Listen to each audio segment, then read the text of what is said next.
Baik, kita mulai Bapak Ibu. Di bagian yang awal, sengaja saya ajak Bapak Ibu semua untuk mengenal AI. Tujuannya apa? Ketika kita bicara optimalisasi sebuah proses, apa itu assessment ataupun yang lain, maka paling tidak kita mesti kenal dulu. Kenal dulu apa itu AI. Itu adalah sebagai foundation yang dimana ketika kita kenal, tentu kita bisa lebih memahami. Dan di bagian ini, kita akan sama-sama lihat. Saya akan mulai dengan satu pertanyaan. Di sini, siapa yang belum kenal AI? Ada? Boleh acungkan tangan Bapak Ibu. Sudah kenal AI? Oh, Masnya belum kenal ya. Ibu belum kenal AI? Ada? Atau bahkan yang sudah menggunakan AI? Belum kenal. Oke, saya comblangin Pak, saya kenalin Pak. Di bagian awal kita kenal yang namanya computing power. Jadi Pak, bicara computing power, ternyata ini bagian daripada AI, kecerdasan buatan. Yang dimana kalau kita ingat dulu, computing power itu mulai dari bagian yang paling besar Pak, sampai sekarang yang lebih topnya itu ke bagian-bagian paling kecil, bagian-bagian yang lebih slim ya. Dulu mau investasi computing power itu sangat dua kali mikir Pak, tempatnya, investasinya dan sebagainya. Dan ternyata itu adalah bagian daripada kecerdasan buatan, yang dimana sebetulnya sudah ada, namun kesadaran kita kebentuk belakangan ini.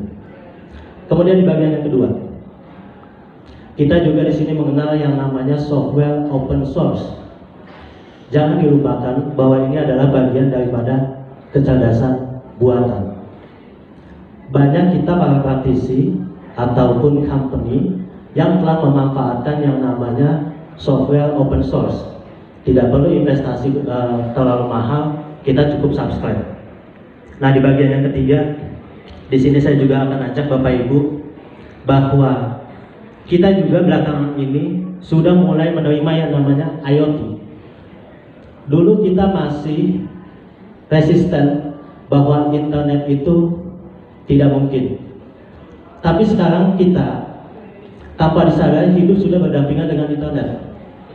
Dan itu adalah bagian daripada kecerdasan buatan yang sedari dulu sebetulnya sudah ada. Di bagian yang selanjutnya, di sini saya juga ingin mengenalkan, kita di sini dikenalkan yang namanya cloud computing. Mulai dari dulu kita buat yang namanya computing power yang besar, kemudian pindah yang ke flash disk, ke hard disk, bahkan dulu disket ya, mungkin Bapak Ibu tahu ya. Sekarang zamannya udah cloud. Cloud itu artinya penyimpanan langit. Perusahaan memanfaatkan itu karena investasinya jauh lebih murah, lebih simpel, cukup subscribe, tinggal sesuaikan kebutuhannya. Dan sudah banyak perusahaan yang bergerak di penyewaan cloud seperti Google ya, kemudian juga seperti Microsoft, dan itu adalah bagian daripada kecerdasan buatan. Dan selanjutnya, bagian daripada kecerdasan buatan yang ada di tengah-tengah kita, mungkin kita belum sadarin adalah apa yang ada di genggaman Bapak Ibu, yaitu mobile device. Saya masih ngerasain zaman-zamannya Siemens, Motorola Bapak Ibu. Zaman masih bisa pakai telepon dan SMS. Kemudian pindah ke Nokia, pindah ke BlackBerry, dan sekarang sudah banyak macamnya. Dulu mau buka handphone itu cukup pakai password, tapi Bapak Ibu bayangkan sekarang sudah mulai ada teknologi yang namanya finger, bahkan sekarang yang namanya face unlock.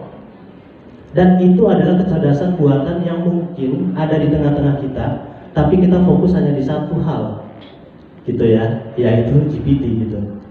Dan yang paling terakhir adalah big data. Sekarang zamannya Bapak Ibu, setiap teks, foto, apapun itu yang kita upload, maka itu ada peran yang namanya manajemen big data. Dan itulah yang digunakan oleh AI dalam merespon setiap perintah yang kita minta. Seperti itu. Jadi AI adalah bentuk kecerdasan buatan yang sebetulnya memiliki pegangan dari big data. Sampai sini bisa dipahami ya Bapak Ibu ya. Ini sebagai gambaran kita di awal. Nah selanjutnya, sekarang saya ajak kita asesor itu kalau akses, siapa sih Bapak Ibu yang diakses? Human kan? Nah sekarang kondisinya saya ajak Bapak Ibu untuk melihat lebih dekat lagi ke depan kayak gimana dalam sebuah perbandingan antara human dengan AI. Kita bisa lihat di bagian awal. Manusia bisa berpikir, betul Bapak Ibu? Nah sekarang kita akan bandingkan dengan kondisi yang ada di AI. Apakah AI bisa? Jawabannya ya. Dia punya yang namanya artificial intelligence. Bahkan tingkat kecerdasannya bisa melebihi. Ya, bisa melebihi. Itu di bagian pertama, dari segi kognitif pikiran. Artinya AI bisa. Yang kedua, communication. Ya. Manusia berkomunikasi, pertanyaannya adalah apakah AI bisa? Kalau kita lihat lebih dekat lagi, AI punya yang namanya NLP, Natural Language Processing, dan itu ada di robot. Artinya dua kondisi, mulai dari berpikir, berkomunikasi, AI pun bisa. Dan di bagian yang ketiga, kita lihat di sini, sensing. Manusia tentunya bisa. Dan yang menjadi pertanyaan, mana mungkin AI bisa? Dan di sini saya akan kasih lihat apa yang dipunya oleh si AI. Dia punya yang namanya sensor tech. Zaman COVID, kita apa-apa kan maunya tidak menyentuh ya. Dan itu adalah peran daripada kecerdasan buatan. Dia udah punya sensor Bapak Ibu. Dan yang keempat, moving. Saya bisa ke sini, bisa ke sana, karena saya manusia. Lantas, apakah AI bisa melakukan hal itu? Yes.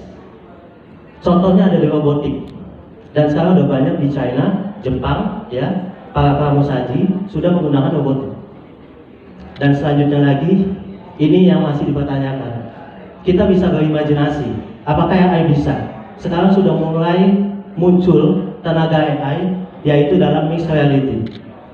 AI yang betul-betul bisa mengadaptasi kondisi yang ada di manusia. Nah dari kondisi-kondisi ini, ya kita lihat yang paling akhir adalah connecting, bahwa manusia bisa saling berhubungan antara manusia dengan makhluk-makhluk yang lain. Nah sekarang pertanyaannya adalah, apakah AI dapat menyerupai hal itu? Dan ternyata kalau kita lihat lagi, bisa. Namanya IoT. Ibu bapak punya mobile device, di dalam mobile device-nya ada pihak ketiga, itu adalah connecting. Jadi kalau dibayangkan seperti ini Bapak Ibu, sangat-sangat hampir ya Bapak Ibu, AI ini bisa memenuhi semua. Dan untuk melihat lebih detail lagi Bapak Ibu, kita lihat cuplikan video di slide selanjutnya, di mana ada salah satu penemuan tahun 2010, yaitu robot Sophia yang pertama kali mendapatkan status kewarganegaraan di Saudi. Everybody, this is Sophia. Sophia, if you could, please wake up and say hello to everybody. Good afternoon. My name is Sophia, and I'm the latest and greatest robot from Hanson Robotics. Indonesia diperkenalkan dan betul-betul bisa dibilang tingkat kecanggihannya dia itu lebih canggih dari yang tadi kita lihat, seperti itu. Nah pesan dari apa yang tadi dipaparkan sama saya di awal, nggak usah takut Bapak Ibu, kita hanya perlu adaptif dan perubahan kompetensi. Artinya saat ini kompetensi untuk mengenal AI ya, itu sudah menjadi kebutuhan. Karena siapa yang bisa menavigasi AI, tentu dia yang akan lebih mudah untuk survive. Di slide selanjutnya saya akan ajak Bapak Ibu untuk melihat lebih detail lagi, ya, Apa itu AI? AI dalam pemahaman simple, Bapak Ibu, adalah sebuah kemampuan mesin